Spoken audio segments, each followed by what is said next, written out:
Hello everyone, welcome to this global GEG broadcast.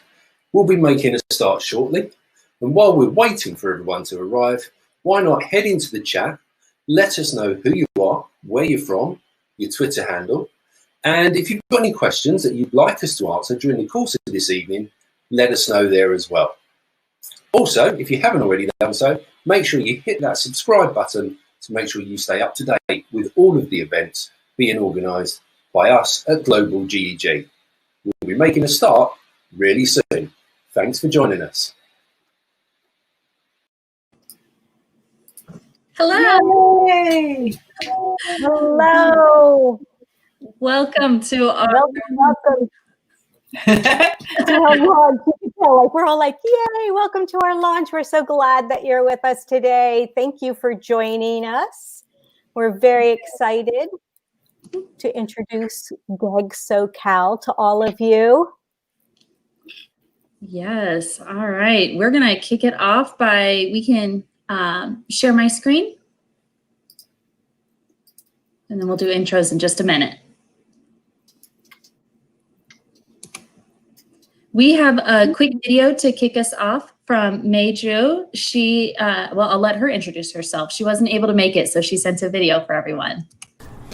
Hey Stacy, hey Karen, hey Becky. I just wanted to pop in real quick and say hi. Sorry again that I'm not going to be able to join you guys live for your SoCal launch. I took a look at the agenda. I took a look at people who signed up and people who are so excited to join. And I just want to give you guys props for just leading such a great launch and really starting the GEG in SoCal. And I want to say hi to everyone else who's attending it live for this launch. Thank you all so much for being a part of this. I am beyond excited that we are able to really bring back GEGs in the United States and really just be so enthusiastic and sharing resources and best practices with everyone. So thank you all so much for all you do. I hope that you guys have such a great meeting today. And oh, I'm so sorry I didn't introduce myself, but I'm May and I am our trainer and GEG program owner here at Google. So yeah, feel free to reach out anytime, and huge shout out again to Becky, Karen, and Stacy. Thank you for all that you do. Talk to you soon. Yay. We love May. She's our program manager for this whole program, and we are so grateful to her. Yes. So great. All right. So if you haven't already, you can sign up and join us at the Bitly. I think it's in our chat as well, the GEG SoCal. And that is our Twitter. We'll look at our agenda real quick. Or did we scooch by it already? Oh, we did. That was at the very beginning. I'm so sorry. That's okay. Just an idea of what the day will be. We're first going to talk a little bit about us. That's where we jump to.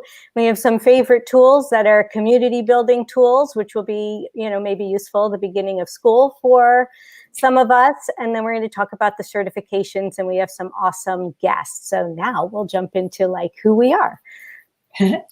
Yes. Hi, everyone. My name is Becky Calling. I'm an instructional coach in Newhall School District, which is in Santa Clarita Valley. And I currently live in Glendale, California. Yay. And my name is Stacy Klein. I'm a teacher in this wonderful San Antonio Unified School District. I've been a teacher for over 30 years, and I'm also a Google certified trainer, and now a global GEG leader, co-leader, and a GEG SoCal co-leader, and so grateful to be part of this amazing community. Hi, I'm Karen Lagola. I'm an instructional technology coach now for Beverly Hills High School. I am from Calabasas, California, so I'm in SoCal. I am a trainer and now a very excited co-leader of this GEG. Yes. All right. So before we start, there is the link. Let's see, it's going to be coming out to you in just a second. But we want to know who's here, who you are. Introduce yourself in the chat and fill out the form for a chance to win a hat and to get some stickers, and maybe some other goodies might come along, but fill out that form. Yeah, you get awesome. Hats are awesome. You want to they have little propellers. You can win. Some of you filled out our form earlier, and if you can fill it out again, or if it's possible to edit, I did put editing rights on it. If you edit what you said before, you can drop your physical address in the form, and if you're in the United States, we will send you not just one, but 2 amazing stickers. One is our launch sticker, and this is a special limited edition, and this is our official Google certified sticker. So if your address is in there, you will get a sticker, and you may get a hat. But also tell us where you're at. Oh yes, and I saw someone mention the Portos in Glendale. That's like right across the street. I can almost see it out this window. If you hi, let me know. Aww. All right. So go ahead, Karen. Yeah. So for today's team, we have some special guests. We have Stephanie, who's going to talk to us. She's from NorCal, and she's going to talk to us about Global GEG. We have Ernestina, who's going to talk to us about the Google trainer. She just became a level 1, and she's so excited to share her path. Nancy Minicozzi is going to discuss her Innovator program and how it's changed her role. And then we have Brent and Ixchel, who are going to give us some really great tips. They have a great podcast, and they are going to be giving us some really great information later on. Yay. So on this next slide, our GEG SoCal began with a vision. We were all swooped up into the GEG global momentum, and GEGs have come back into North America. Many of you who have been trainers in Google certified for years remember the Google Plus communities, and we had really vibrant communities, but when Google Plus went away, then we lost that ability to collaborate. And because of the momentum of GEG GEG Global, and Becky and Karen and I wanted to start GEG SoCal, and so that's why we're here. So we have an interest form. You can connect through our Google group. We do lots of Twitter chats. Follow us on Twitter, follow us on the website, but mainly get signed up so that we can get that information to you in our Google group. And we love the collaboration, and our monthly meetings are going to be all about you. So without further ado, we are going to introduce one of the founders of the global GEG community, and really the mentors of this whole push to the new GEG community. And that would be Miss Steph Rothstein. Oh, thanks for that kind intro. I was like getting a little teary-eyed in the back. Do you all want to stay with me? I didn't know. I'm happy to have you. No. All right. Okay. Bye, all. I'm doing that double duty here. So, okay, let me scroll. Bye, Karen. All right. We'll see you soon. So I just wanted to say congratulations so much on this awesome launch. And it is a pleasure and an honor to be here. And I became connected with this awesome trio, as they mentioned, through Global GEG. I am Stephanie Rothstein. I'm one of the founders of Global GEG. We're a group of 6 founders, but we are rocking strong with more than 70 leaders. So I'm not alone in this. I'm a trainer and an innovator, and I'm the leader of GEG NorCal. And a little background about me and how that started is I went to Innovator in Singapore this past year in 2019. And when I was there were people who were all talking about being part of these Google education groups.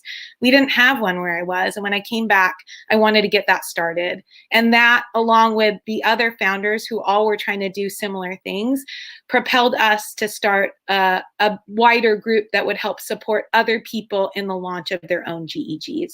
So that moment helped to connect me to these 3 wonderful people. And I'm so grateful that it did, because I think we're stronger together and better together. And having my goal in calling mine GEG NorCal, I should say ours in GEG NorCal, is that it would spark some people wanting to start something in SoCal. Our state is so big, and we can only do it. The more hands, the more help, the better it's going to be.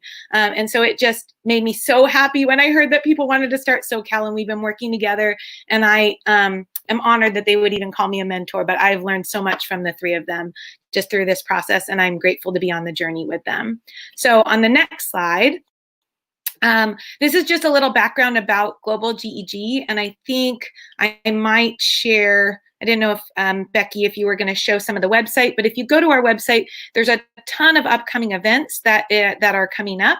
And so the goal of Global GEG events really is that we want to be able to help take I would say, some of the pressure, the burden off of what local GEGs can be doing. And it doesn't mean that you can't be doing awesome events yourself. So by no means does it overtake that. But as a newer GEG, there's a lot going on. You're trying to get leadership, you're having people coming in for speakers, and there are bigger pieces that might just help a wider community. So yeah, we can go to the next slide. That's perfectly fine. So Global GEG has come in, and we've been providing professional development almost daily. I would say daily. There's been sometimes 2 or 3 things each day. So if you want to come to the Global GEG website, you can see live broadcasts. This one is going on our global channel. So we help with both launches. We also help with other professional development and resources that would help not just your GEG, but also anything else that you're wanting to learn about as you either start your school year or if you're in the middle, depending on where you are in the world. In terms of GEGs in general and big picture, so you've got global, and we're here to help with some big picture stuff. And then your local is really what is at the heart of the GEG program. So they're independently run communities of educators, and they're regional. So the idea of that is, it doesn't mean that you can't be a part of it if you don't live here, but that people who live in Southern California might understand how to address the needs of the students in Southern California and the teachers and the educators in Southern California, and they'll be able to work together to figure out solutions to their own issues, and then come to the global community to maybe share out what they've learned from it and how we can learn from them. And so it really is this wonderful back and forth.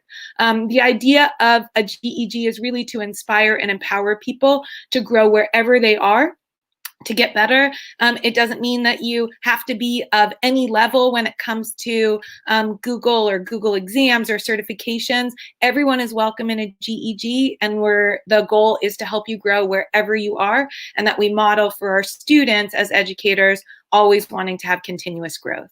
So providing opportunities for meetups, monthly sessions, online sessions, and you can join the local ones and the global community through social media. So just make sure that if you haven't already, that you've signed up for GEG SoCal, and that you're there to share, learn, and collaborate together. With that, I'm going to bring back your awesome team. Here we go. Thank you so much, Steph. No problem. Let me get sorry. I'm scrolling. Okay. Happy to be here. Happy to be in the background. Again, major congratulations. You're an awesome group, and SoCal is lucky to have you. So great job. Oh, thank you. Thank you. All right. With that, we're going to just jump into some tools that we have. The first one being, we go to the next slide, to join our community with My Maps. Not sure if you're familiar with My Maps, but it's one of my favorite tools. Part of the form when you're filling it out today to join our community, it's going to get you on our map. So I'm going to share my screen.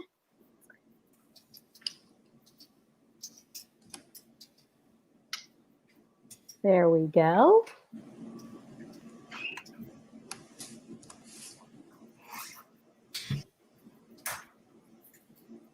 When we go to our website, you'll be able to see our map. So right here is our My Map, and you can see that I have already, if I click on a My Map, if you're not familiar, the cool, wonderful things about it. One, it lives in your Google Drive, which means it's like a doc in map form. So it has all of those wonderful properties of a Google Doc, right? I can collaborate on it, I can share it, I can add video, text, pictures.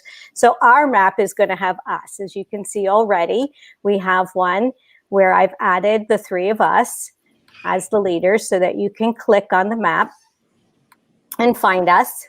There's Stacy, there's me, so you can add pictures.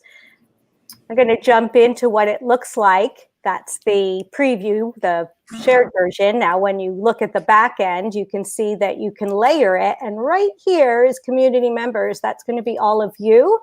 And the cool thing, another cool thing about My Maps is I can import the information to populate my map. So with the form that you filled out today, I'm only going to take the column that asks you for your district name, and I'm going to put all your districts here on our map. And we're going to be able to see where we are. Because if you look, and we know Southern California is huge, just look at the 3 of us. I love how we plot out on this thing in a perfect line here, but we're going to fill it in with where everybody is. So I'm not going to go into too much about my maps. There are great ways to use this in your classroom. I'm sure that you're already thinking of it already. You can plot biomes, you can plot animal habitats, historical events, you can use it for novels. I'll just quickly share we did this with the high school. This is actually a map of the staff colleges, all the colleges that we went to. We did it with college and career. And the other really great thing about maps is the layers. So you can see that I have several layers. I have the number of alumni. That's a layer. So if I turn that off, that's only going to show majors. So if I'm a student and I'm just looking here and I want to see like where can I go for computer science, I can click that and then I can pull up schools that some of my teachers have gone to for computer science, and I can go and talk to them about it. So that's just one of the ways we used it. And with that, I'm going to throw it right back to Stacy is next up. Great. And so what I'm going to show you right now, I am so, okay, I got to gush. I am so in awe of these two amazing women I work with. I'm a little less nervous now that the live button, it's not staring me in the face. And I literally learned something new from these two incredible women that I work with every single time. And that use of the map was like best practices. And we can't wait for August when we're going to have our meet, when you guys are going to be able to actually talk to us. So what I'm going to show you right now is another way for you to make your mark on our GEG SoCal, and that's with Bitmojis. And we know they're all the rage right now. Everybody's making a Bitmoji classroom and things like that. But when we say everyone is, a lot of times we're sitting there going, I have no idea what you're talking about. I don't know how to do that. So we thought it'd be fun if we showed, how do I do that? So here is the Chrome store. If you're in your Chrome browser, you go to the Chrome extensions, and you can just type in Bitmoji, and then you'll install the Bitmoji. It's very obvious which one it is. And then when you've installed it, you'll notice over here, you'll see the little Bitmoji over here on the right side of the computer. And okay, so you'll see that it's installed, and then you log in. If you've already made a Bitmoji on the app on your phone, then you'll log in and it'll sync with your Chrome browser, and it'll also work in your Gmail. So that's so, so cool. So here is our Bitmoji banner. There's a link to it in the chat. What you're going to do is if you use the Bitmoji Chrome extension, you click on that really quickly. And every time someone says, make your Bitmoji classroom, you're going to type the word pose. If you use pose, you're going to get a transparent PNG file, which simply means the little background won't cover up what's in the item you're trying to put your pose on. So I'm going to be like, I'm always waving, so I'll be waving. So I'm going to control click or right click, and I'm going to copy that image. And I'm going to click right here, and I'm going to paste it, which is Control V, or paste. Hot dog. Good thing it works live. Stacey. So here I am. I'm going to move it around, and then you guys will do the same. And then I'm going to let Becky add. I'm only going to add. We're actually not able to see what you're doing. I forgot. One more time. I forgot. I need to switch tabs, so I'm going to. Thank you for telling me that. So when we're sharing on StreamYard, because I did a Chrome tab, I need to go get that tab again, so I apologize. So over here, we have the Bitmoji, and I'll zoom in really fast. You'll see that the app is installed, and you logged in with your credentials. And then when you click on it, you can type the word pose. You're sharing a tab, so it's not going to let, just so everyone who's watching knows, it's a little Chrome extension at the top. We can't see your Chrome extensions. Right.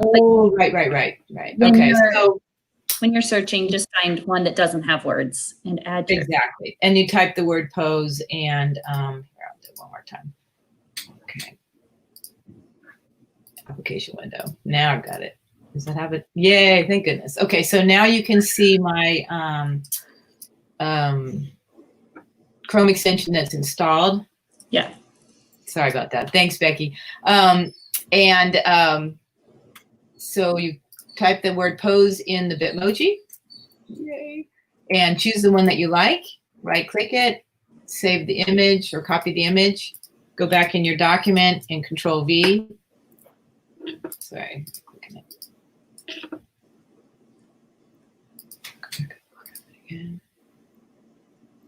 And if it doesn't work right now, that's okay. Just when you get a chance, we want everyone to go and add their emoji to our banners. So that way we kind of see where you're all at in California.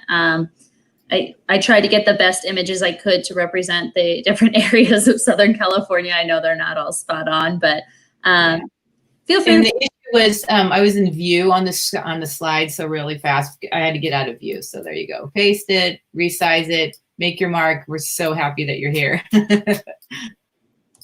Yeah, perfect. Great. Without further ado, we will hand off to Becky. To me. All right. So I'm gonna we're gonna share my screen again, and I want to talk to you just really quickly. I'm going to take 1 minute to talk about badges. Badges are kind of the big hit right now. So if we could get my screen back up and running. They're the big hit, not only with students, but with teachers. I don't know if you've all been following on Twitter, but like badges are the big thing. And they're actually quite simple to make. So if you're wanting to make badges for your students, for teachers in your school, for yourself, have at it. And I created a template that you can go into and create a badge. And I was having a few tech issues a second ago. So let's hope that things are working a little better for me now.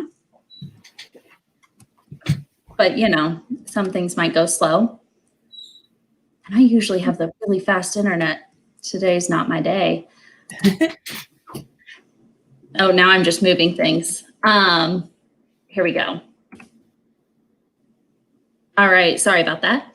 So if you come in here, it's going to ask you with this link that's coming up, it's going to ask you to make a copy. Click on make a copy so you can make your own badge. It will save to your drive.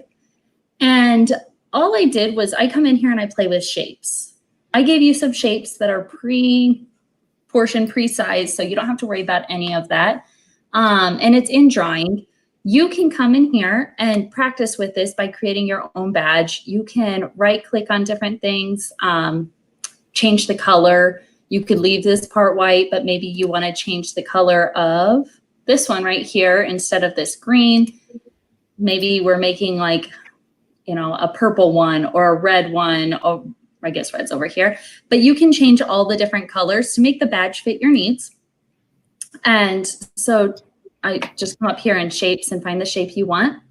But I'm going to drag and drop some of these shapes that I pre-made. You know, technology always works really fast until you're on a live stream. And then it's like, yeah, not today. Here we go.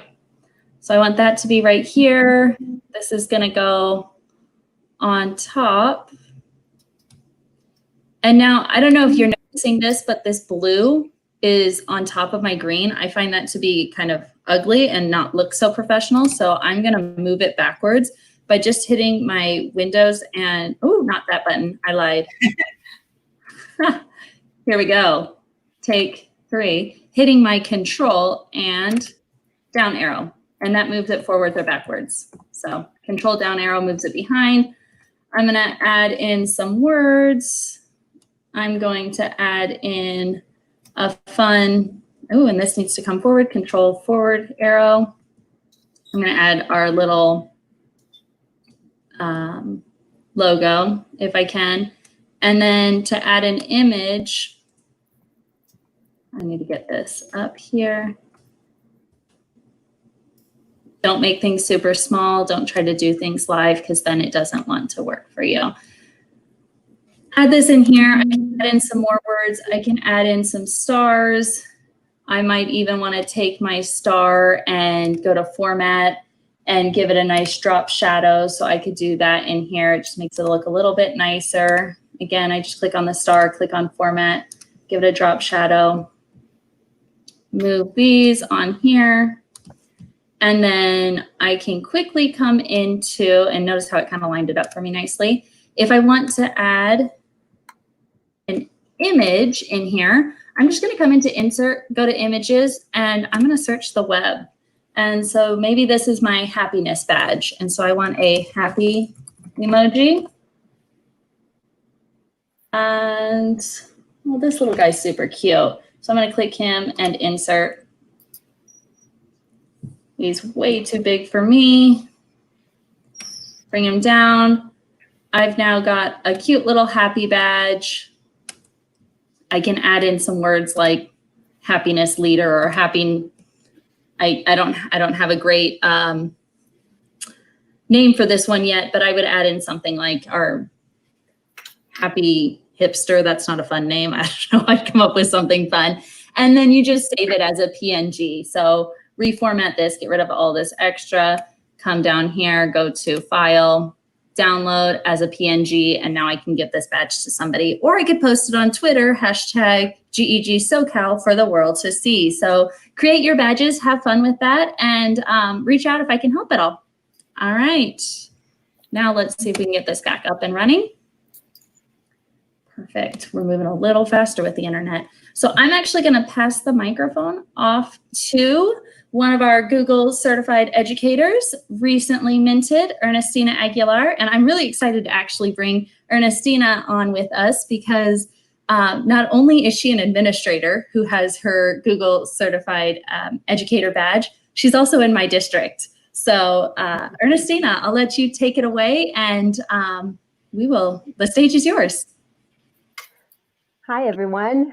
Wow, what an exciting time. I just didn't even know how amazing this event was. So I'm just going to have a few minutes to talk a little bit about level 1 and 2 certification.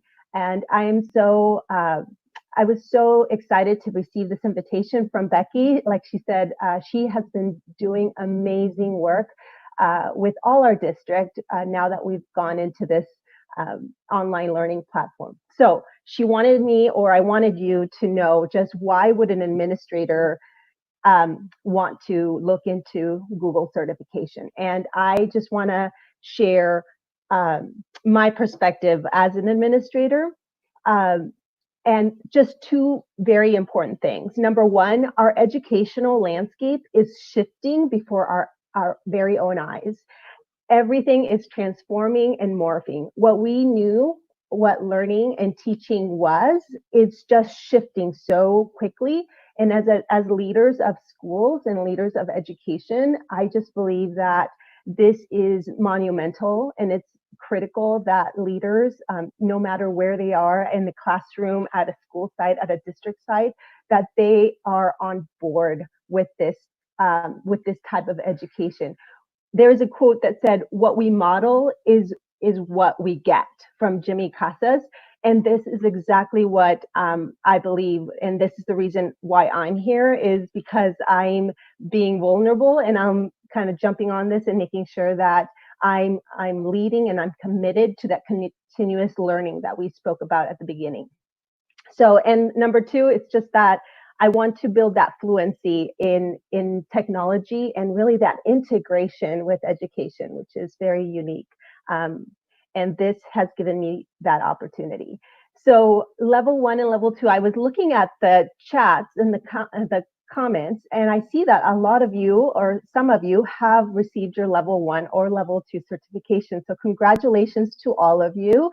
That is, that's something to celebrate for sure. So I wanted to tell you just level 1. It's a certification that is 180 minutes, 3 hours of a test. So you have to pass with an 80%, and you have to have access to a webcam and a Chrome, and it's $10. So the difference between level 1 and level 2 is level 1 is your fundamentals. What are the apps? What is the G Suite? How to work with that? And level 2 just it's wider and it goes more in depth. And as we go through this very brief presentation, if you all have any questions, you can just feel free to put them in the chat as well. So in our next slide, I just want to briefly go over some of the resources for those of you who might be interested in going into the level 1 certification. There are a lot of resources out there. So this is just the tip of the iceberg. The Teacher Educator Center, the Teacher Center for Training, is a good resource. It has sample questions and it has the fundamentals course training. It goes unit by unit, And it does require that we read through it all. But beyond that, you can also do your own research, and there's a lot of videos out there of what requirements are, or how to pass this level 1 training. And there's also this matrix. And I really appreciated this matrix because it lays out all your apps from the G Suite, and then it breaks down the skill set that you need. And so you can kind of look over that and see, well, I know this, I'm proficient with this, I need to hone in on these skills. So it's very personal. And you can change it and use it to assess your own skill set to see how fast you can move through this certification. So on level 2 resources, on the next slide, there is a very similar format, and I'm actually signed up for level 2. So the only difference is that it is in depth. It does go into the nitty-gritty of all the applications. So this is the level where I found I didn't even know certain things you can do with certain apps. So this, I would really recommend that we go through the teacher center and really look through those questions and see. There's also a matrix for this as well that you can also assess. And then finally, my last slide, I just wanted to give some quick tips of as just logistical things that I thought would be beneficial for anyone seeking level 1 or level 2 certification. And number 1 is just use that teacher center to familiarize yourself with that G Suite and go through that fundamentals course. I've heard a lot of feedback that it's a lot of reading, it doesn't have a lot of videos, but I think there's a lot of opportunities on our web to supplement that and complete those activities. Really watch your time, because 180 minutes sounds a lot, but this test is divided into 2 sections. There's a lot of multiple choice and drag and drop, but you have to make sure that you monitor your time so that you're able to actually do the performance tasks. The performance tasks are the ones that take a little bit more of time to engage with. And then logistically, give yourself 24 hours before you sign up for the test. That's just what Google asks. Find a quiet activity, get your snacks, your water, and don't be freaked out by the web camera. There's a web camera that comes up, and it's a face recognition so that they can see that it's you that's taking the test. So those are just a few of my tips. And one thing that I really wanted to stress is that knowledge is important, but the application of these apps and skills is critical. So if you're very fluent in this, you have no problem, you got this. But if you want to kind of build that fluency, the Teacher Center is a really good resource, and there's a lot of other resources that we mentioned on those links. So feel free to do that. And with that, I'll send it over to our presenter. Thank you. All right.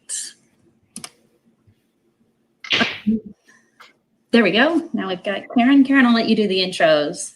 Okay, coming up next is Nancy Minicozzi. She and I have worked together for years. I have learned so much from her, and I know that you're going to really love her and what she has to say. So I'm just going to let Nancy go for it because she's awesome.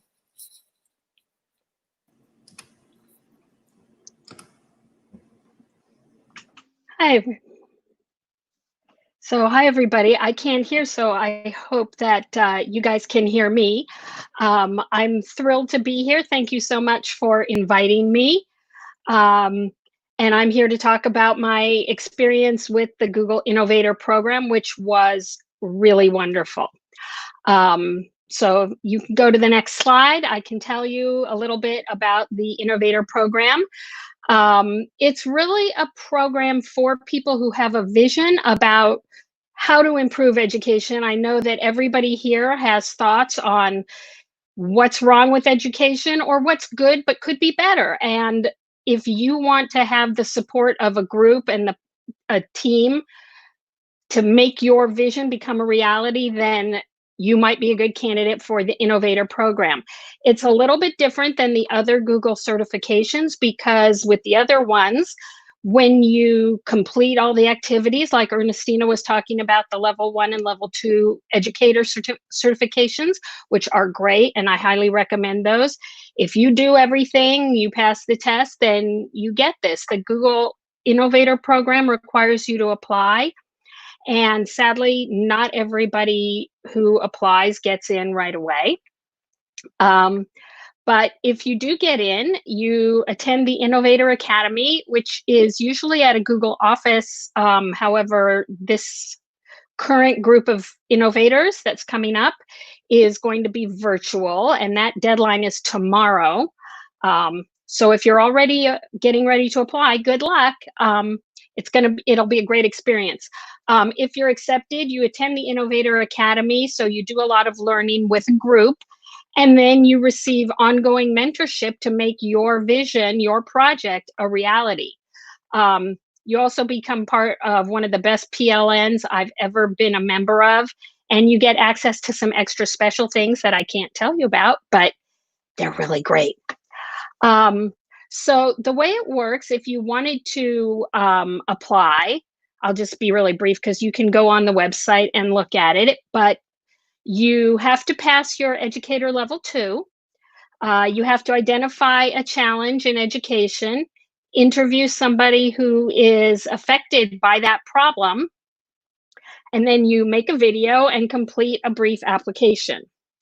So my tip for you, if you are preparing your VIA 20 application right now, make sure you answer all the questions completely. Make sure you look at the prompt, respond exactly to the prompt, and be brief. I applied 4 times because I really wanted to be a part of this. You can read about it on my blog if you really care. When I was finally admitted, it was because I really showed my passion, which became my project. And I went to Toronto in 2016. I met a lot of wonderful people. I had great coaches. I had a terrific mentor for my project. I made lasting friendships. And I got to make my project become a reality, which is the TLC Ninja podcast. It's tlc.ninja. How could you pass up the Ninja domain name? And what it is, it's focused on easy ways for teachers to innovate in education. And we want to highlight people who are in the classroom who maybe aren't those well-known educational celebrities, but just that teacher next door who has a really great idea, and sharing that so that other people can take it and make it their own. We're always looking for guests, by the way. So if you are doing something great in your classroom and you want to share it, there's a contact form on tlc.ninja and you can fill it out. So a lot of projects are a year. They work on it and then they're done, but I've been doing mine since 2016. We just filmed our 100th episode a little bit ago and just had a great time. So if you want more information, there's a link in the slide deck. If you want to reach out to me, I've read people's applications and given them feedback before they submitted. Happy to do that. So if you have a vision, I encourage you to apply. If not tomorrow, then in 2021. It's a great program and I had a wonderful experience. And if you click next, you'll be able to see where I am in those little pictures. Thank you.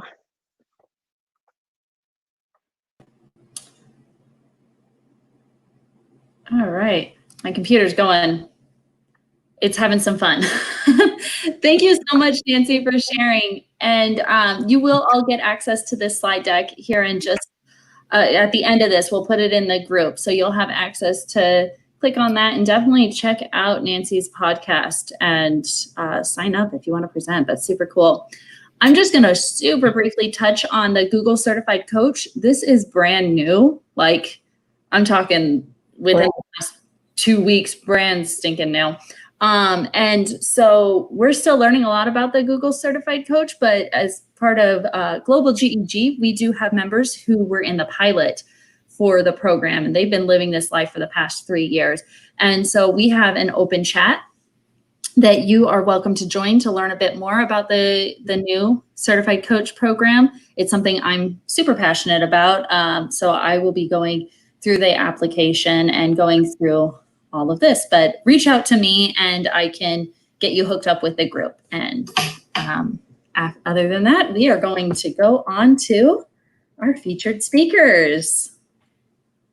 Stacy, you want to take it away with? Oh yeah, sorry. I was waiting for them to pop in. Yay! And so today our speakers are very near and dear to our hearts. They're Orange County folks. Right now we're loaning Ixie to Texas, but we will get her back soon. And they're experts in the field of TESOL. They have the very famous Diesel podcast.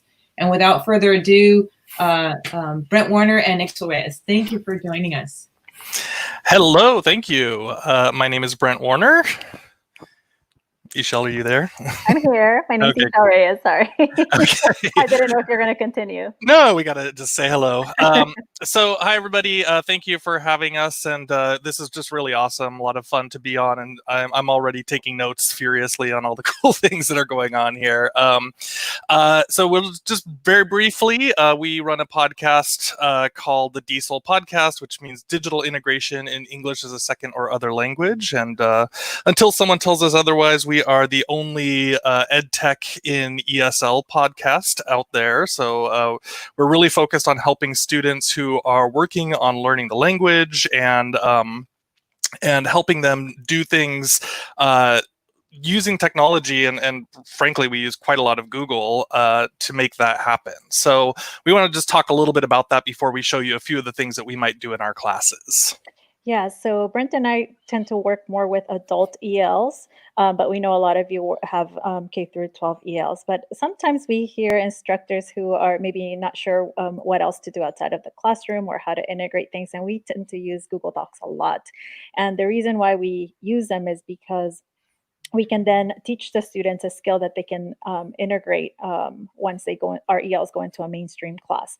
Plus, there's a lot of stuff out there already. There's no need to invent new lessons, and you can use Google to support English learners' language as they learn. So we'll be sharing a couple of strategies today. That's right. So we thought one thing that comes up a lot is pronunciation. So with pronunciation, a lot of times students don't get the focus or don't get the time that they need or want to deal with it. And then teachers also kind of make this mistake and think, well, the only time that we can deal with pronunciation is really live and in class. But there are tools that really can help. And so I'm going to show you one activity that we do or that we can do with our students, which is some pronunciation practice using Google Docs. So for example, here, I've got this pronunciation practice, and you can change, of course, any of this language anytime. But what you can do is you can teach your students to use the voice typing tool here. And when you click on voice typing inside of Chrome, you'll see that this little microphone pops up. And what I have my students do is maybe I'll provide them a list of words, and maybe I'll be looking for a minimal pair or a long A sound or whatever that is. And so I'll have them click over here, and then they'll actually click on the microphone and they'll say something like Jake. And then it shows up and it can see that they understood it, or that Google basically understood what they were saying. And so I'll click it again. I'll try again. Lake. And it gets it, it does fairly well because of my, central English accent, and it gets used to you. But with students, sometimes that might come across a different way. So they might say something like, with cake, they might say something like keek.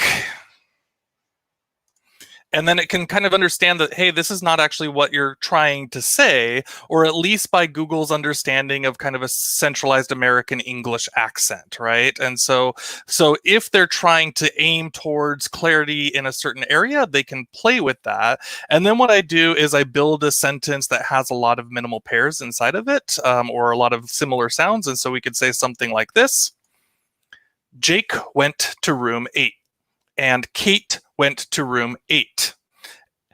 Room A looked over a lake, and room 8 had a large cake. Jake wondered, may I swim in the lake? And so I'm going to stop it there, but we can take a little look at what might happen and what this can understand. So said Jake went to room A versus Jake went to room mate. And so here I could work with my students to say like, hey, that might be something that could be misunderstood by a native English speaker. And maybe we could talk about pronunciation and context, or it might be a problem with how quickly they said it, because sometimes when students get nervous, they start speaking more quickly. All sorts of things like that can happen. And so so you can play around with these and you can really customize it to each of your students' needs. And then you can have a collection of minimal pairs or pronunciation activities that they can do on their own, and they can use their own feedback based on what Google is understanding them to say, and plug that in to see where they can make changes, and you can teach them to deal with that. Now, this is one aspect of pronunciation, but another one that you could possibly deal with is one of my favorite tools that just keeps on getting cooler and cooler, which is Google's how to pronounce things. A lot of people don't know that this exists, and so it says how to pronounce, and I just type in whatever word. So here I'm saying opportunity, because we all have a great opportunity here. And so when you click on this, opportunity, and I hope that audio is coming through clearly enough. I'm trying to make it loud enough. So opportunity. You can watch the mouth actually speak the words, just like we teach our students to look in the mirror. So opportunity. And then if it's too fast for them, you can click on slow. And this is all just right in Google search. This is nowhere special. Anyone can go access this. Opportunity. And we can see how it works. Now, depending on the version that you have, and sometimes this is beta, then you also have this option for practice. Opportunity. And it says, hey, good job, right? I got it right. And opportunity. So it's telling me I got my sounds basically right, but I can also practice it. And check this out. This I just found out today. Opportunity. And look what it does. This is so cool. This blows my mind. It's actually telling me right in here, hey, try to say ah instead of ah, right? And then look at this, how to improve with a little down arrow, and it gives me all of these little feedback things that I can listen to the difference. Block, black, cups, caps. Oh my God. And then you can go on to the next one too, and it's saying, oh, this is the instead of whatever sound, and it just keeps on going. This is just 100% built in right into Google. It's so cool. I love this. And so when I show my students, you just watch their faces go, oh my God, I had no idea this was here for me. And so tons of opportunities for them to play with their words, to practice, to see what they want to do. There's American pronunciation and British pronunciation too, but for now we're going to go with basic American pronunciation, and really, really a lot of cool things to play with here. So I'm going to have us shift over to Ishel's stream so that she can talk a little bit about grammar. Thank you. And then Brent, don't students inevitably ask you to pronounce water? Oh yeah, water, water, water, water, water, water. Right? Yeah, definitely, it's an issue. All right, so Steph, if we can get a shift over to Ishel's screen so that she can. I am happy to do it, Ishel. If you don't mind sharing your screen, I just don't see it. I'm sorry. You are all good. That was amazing. There were so many things live in the chat, by the way, of people going, oh, that pronunciation thing, I'm going to use it all the time. So, yeah, it's super cool. So, yeah, so I'll just keep reading all those happy comments. But once your stuff is shared, Ishel, I'm happy to put it Is it being shared? I know. Oh, there we go. There we go. You're back in business. Okay. So I have a few colleagues out there and friends and even students watching. So I wanted to say a quick hi to Octavio, Talal, Michelle, Joanne, Sarah, and Mimi. Thank you for supporting. I wanted to show you 3 things that I love doing with Google Docs for grammar. And again, Google Docs, oftentimes people say, oh my gosh, it's just a document. But there are 3 items that I like sharing. And that is tables, the explore function, and comments. And those tools actually allow for us to practice a target structure multiple times. So I'm going to go ahead and show you what this looks like. I have created here a worksheet in Docs, and I made it nice and pretty. And so I have a target structure that I want my students to practice. I've created a table, and then there's an image inserted. It looks very plain and simple, but students love doing this. So let me show you what that looks like. As students are typing in a shared document, once I've created this worksheet, I can insert comments. So students get immediate feedback. And so I can, as my students are typing and maybe making mistakes on target grammar structures, I can tell them, hey, check your verb tense. Are you talking about the past? And so right away, if other students are not telling each other or correcting each other, then the student can take a look and correct. Now, Google Docs have saved my life as we've gone to teleworking, because there was a time when I started teaching a class of students that did not have working microphones. They could hear me, I couldn't hear them, but I could share a link of a Google Doc and we could communicate through the Google Doc because they were able to see my typing. So that is always a story I like to tell. Here I have the final result of student. This is an actual student sample.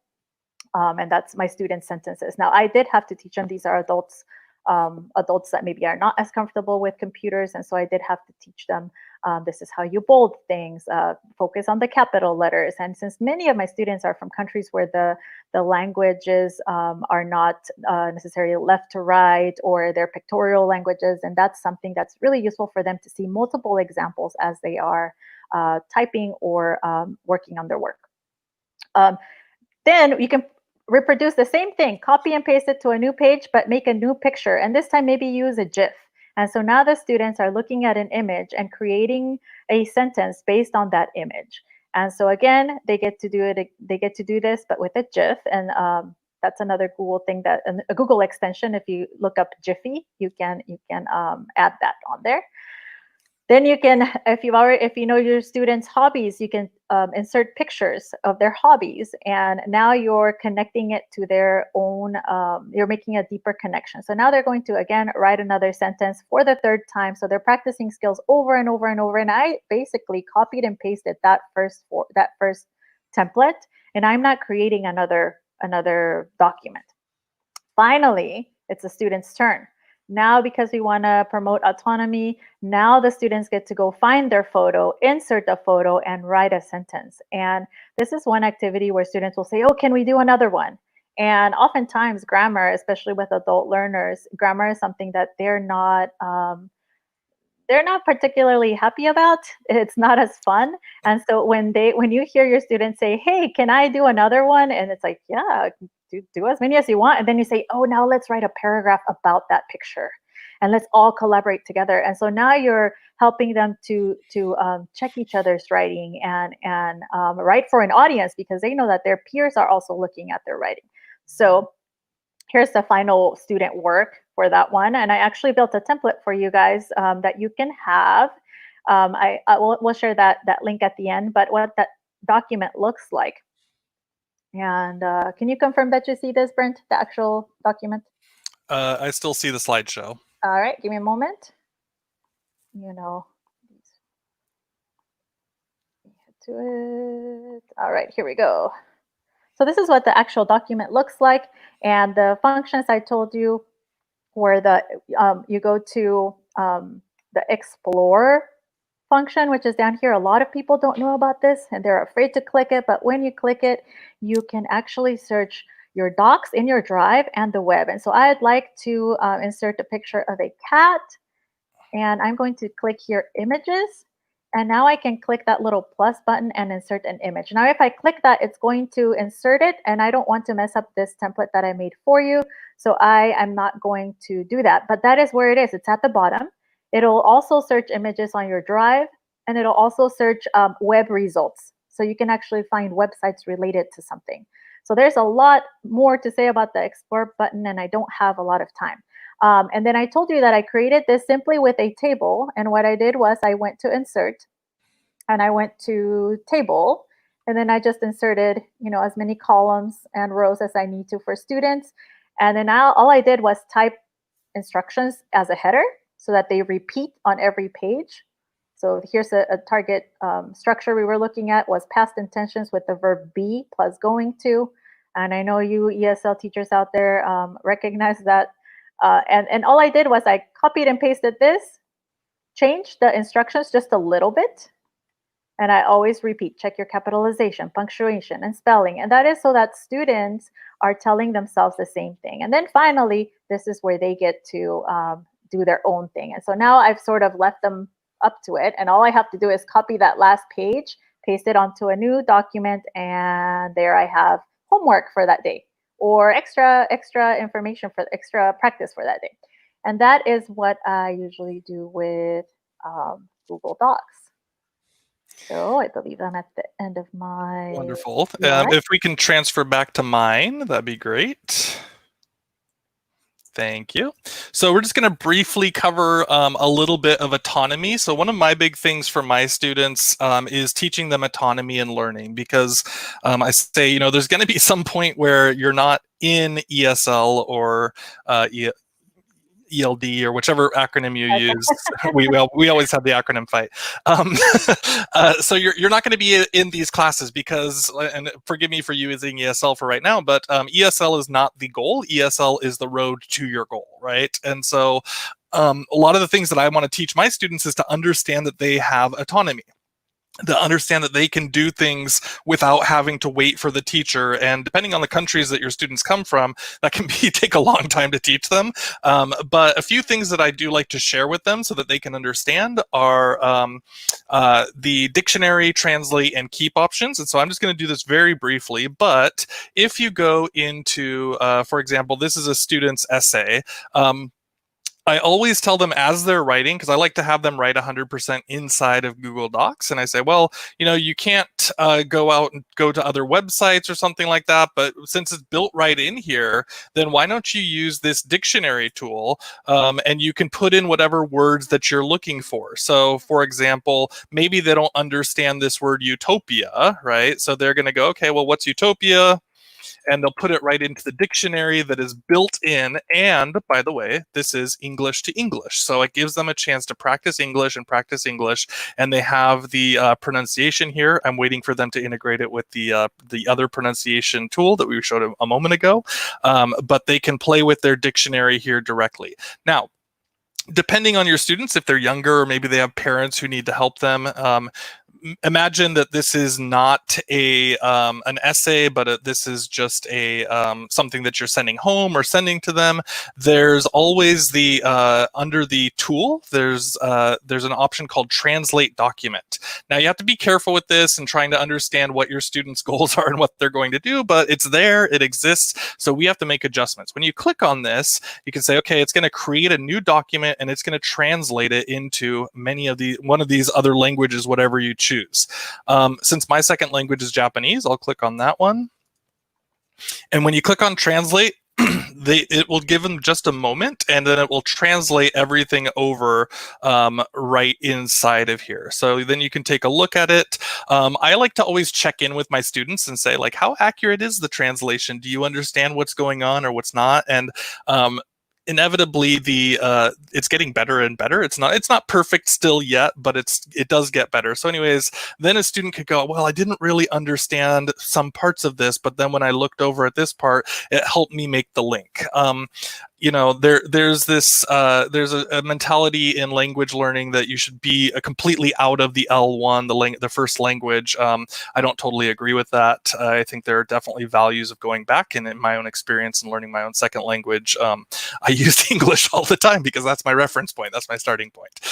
So that's one thing, is that you can use the dictionary, you can use a translation tool, and then you can also use over here in Google Keep, if you tell your students that they can create their own list of vocabulary lists right in here. So when they're reading something, and perhaps you've given them an assignment or something, and you say, well, why don't you create your own vocabulary list? They're going to take a note, and they'll say, you know, the title will be something like vocab reading 1. And then when they take the notes, they can actually have all the Google Keep options that are in here. So maybe they just want to start putting in a list and saying, utopia and society and government. Okay, and so then they can have access to this Google Keep, which is linked, you can see right here, it's linked directly to this document. So then they can have this option to work with it. And when you click on the plus button, they'll always have access to this here, and they can do the full Google Keep options as well. So they could do like check boxes, and they could say, hey, have I learned this yet? Yes, I have. No, I haven't. And so if you haven't played with Google Keep, this is just a very brief overview, but it's an easy way for them to keep a list connected to their assignments here. So we were trying to keep it kind of fairly simple for you guys today, even though some of these get really in depth really fast. We want you to understand that a lot of these things are really about helping students be able to do the work even if you're not in an exclusive ESL class, maybe you're in a class that's got mixed students and things like that. You can use all of these tools and these ideas to help them succeed in your class, no matter what the subject is. That's it for right now. We have plenty more to talk about. We do that on our podcast too. Please check out Nancy's first and then check out ours, which is the Diesel podcast. So you can find us on Twitter at DieselPod. You can find me at Brent G. Warner, and you can find Ishel at Ixie_Pixie. Sorry, Ishel, did I speak over you? Just call me Ixel. Yes, the common issues, right? Yeah. Where's your hat? Put your hat back on. Oh, sorry, my hat fell off. It flew off. The wind picked it up. All right, so thank you guys so much, and we really appreciate your time and hope we find some of this useful for you. Oh yeah, and before we take you off, you guys literally set our chat on fire. One of my colleagues, Brett, is on our board with the Orange County Q, and shout out to Kristen Oropesa from LAQ. Woo woo, represent. Andrea said, Brent, that this was one of the reasons. Everything is icing, but what you and Ixie just shared was so meaningful to our teachers. And thank you, you guys. Things that we can use tomorrow in our classrooms. Awesome. Thank you. Thank you. All right. So I'm looking, and I think my screen is frozen. Of course. I can share the slides if you need me to. You know, we might need that, because I'm looking at mine and I've been off that slide for a long time. Maybe I'll share mine for a sec, sweetie, and then when you reload your page, and then you can take the slides over again. You guys, as you can tell, this is obviously our launch, our first time broadcasting in StreamYard. So the fun thing about being in a GEG is learning to use all this incredible equipment. And StreamYard Broadcast Studio is something that you guys can use in LAQ and Orange County Q and any of your other organizations where you want to share stuff. And I know Ixie and Brent are going to start using it for some of their Diesel podcasts so that they can be virtual in front of you. So we're about to spin the wheel. If you haven't filled out the form, this is sort of your last chance. I'm going to grab the last name and dump it into our spin the wheel. And then we'll call a name, and 3 of you lucky people will win a hat that we are going to ship to you straight from Amazon, because everything you see in a GEG is volunteer, and it means that either your local or your global GEG leaders are putting this out of pocket, because we just love doing this. And so 3 of you are going to get a hat sent from Amazon, because Amazon will pay for the shipping that way. So that's why we need your physical address. Don't worry about if you didn't give it to us yet in the Google form. If you win, we'll make sure to reach out to you. But you can go in and edit or submit a brand new entry in the Google form to get us your information, because we do want to send every single one of you one of Becky's amazing launch stickers and one of our official stickers. So without further ado, I'm going to spin the wheel. I think I'm going to grab it out of the slide that I'm in. And then Becky, if your slides work, just take over my screen, kick me out, and I did. Yay! Okay. Thank you. You have your. You know what I'm going to do? I'm going to share the actual wheel so you guys can share the excitement of spinning the wheel, and then I'll go back to Becky again. And it's kind of fun when you're sharing screens. This is the same as in Google Meet. If you're sharing the Chrome tab, which is the most effective way to do it because you get the audio in it, but you have to remember when you're sharing to get off that tab, reshare your screen, and then it's all good. So can we pop the form back in the chat? A couple people are asking for absolutely. You know what? Now that we've got Ixie and Brent, their main production done, and our guest speakers, we don't have a time limit, so I am happy to reload that. Do have a bit of a time limit though. Yeah. Yes, we can wait one more second to get those last people. The only thing is the link to the form. Why don't if you're good with it, since we'll give you one more minute and we'll do our quick Q&A. So I'll take over the screen. Good. Just share it in there. We'll go over these next few. Perfect. All right. So hopefully we're seeing my screen. As far as Q&A goes, if you have any questions you want answered right now, throw those into the chat. Otherwise, be filling out that form. And then, Karen, you want to take us away here? I guess I could be presenting, huh? So we have some upcoming. Just know that we will be meeting every month. We will bring an event to you like this with some great featured guests. If you want to be one of our featured guests, let us know. You can add that. There's a form for that on our website, but it'll be the first Wednesday of every month. It'll be at 6 p.m. And we hope that you will join us. We also are really excited that in August, we're going to be doing a little mini series for cultivating collaboration in a virtual classroom, something that we are all thinking about as we look at fall. One of the reasons also that we chose the tools that we did as we look at fall, and you're thinking about like your kiddos and getting to know them at the beginning of the school year, all of the things we showed you, the badges and the map are great tools. Bitmojis are great ways to just get kids involved and to feel like they're a part of that community that we want to build. And so that will be happening in August. The first one is August 4th, and we will keep you going. If you signed up, you'll be getting emails about that, but you can always check out our GEG. At the end, just so you know, of this slide deck, once you get it, we did add just tutorials for you on My Maps and on the Bitmoji, just because we ran through it. We didn't really give it to you, but now you'll have some quick one-sheet guides that can help you create your own maps and use these tools in your classroom. Yeah. All right. And the wheel is ready to spin when you ladies are. We are ready for you. Okay, so I'm going to stop sharing the old. Oh, good, there it is. Oh. Okay, so here we are. And I've never seen a wheel of names so full before, so this will be fun. That's awesome. Yeah, there were like 10 names on it before. Now there's like 5,000. I'm excited. I think we have almost 200 GEG members, and there's almost it's like 75 of us live right now. Wow. Oh, it's almost Rick. Oh my goodness, that's a friend of ours. Cross. Okay, so let me go back to our spreadsheet and make sure I can find the name Cross. And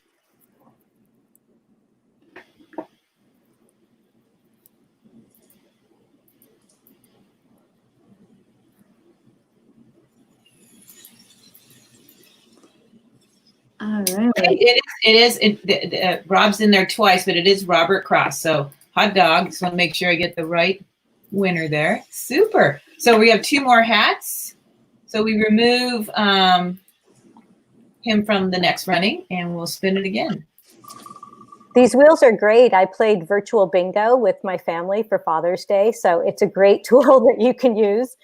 Yeah, I learned this from our OCQ president. Good. Aguilar. And we used it for our OCQ Tech Fest this year. It was just a kick in the pants. So much fun. Let me make sure I find that person on our spreadsheet.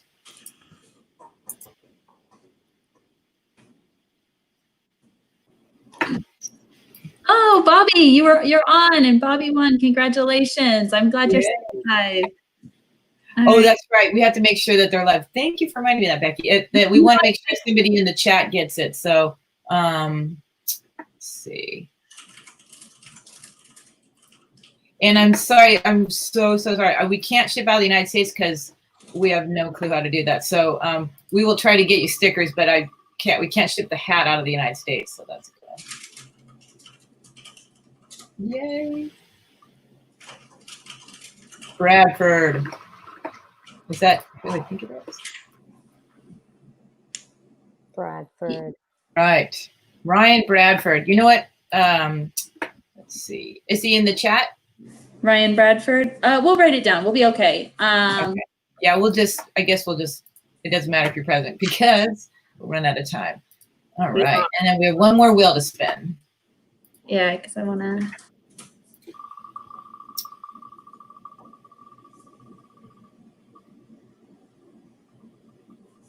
It's cute, the little sound effects too. Mm-hmm. Okay. Howell. And I am marking it in our spreadsheet. So right now, well, congratulations, everybody. Yeah, you will be now fashionable. We're creating a new trend. Yay. And it is Sherry Powell, and she just filled it out, so I'm assuming she's here. So right on. Congratulations, everybody. Congratulations. All right, Steph, you want to pull all of us back up to say our goodbyes? I know Nancy had to jump off. Oh, by all of us, you meant me. I didn't think you meant, I thought you just, all right, here. I want us all. All of our guests. Thank you so much. Yay. Thank you all so much. Thank you to everyone who joined us. We are so excited to finally be launching GEG SoCal, and we'll see you at some of the meetings and awesome presentations. Thank you all. Yeah, thank you for coming. Thanks Bye. Bye. Thank Thank you you. for having us. What a great SoCal launch. Bye, everybody. Thank you. I'll get that outro on right now. Yay, StreamYard. Yeah, I'm so impressed. You guys did, it was an amazing launch. So great job to SoCal. What a great community you already have. I'm just like so impressed. Everybody was so kind. Okay. Here we Yay. go. Like almost 75 people, and everybody stayed with us for the whole hour. Yeah. Yeah. Awesome. Great. Yeah, thank you all. Happy to be in California with you all. Great job. You should see our map. It's incredible.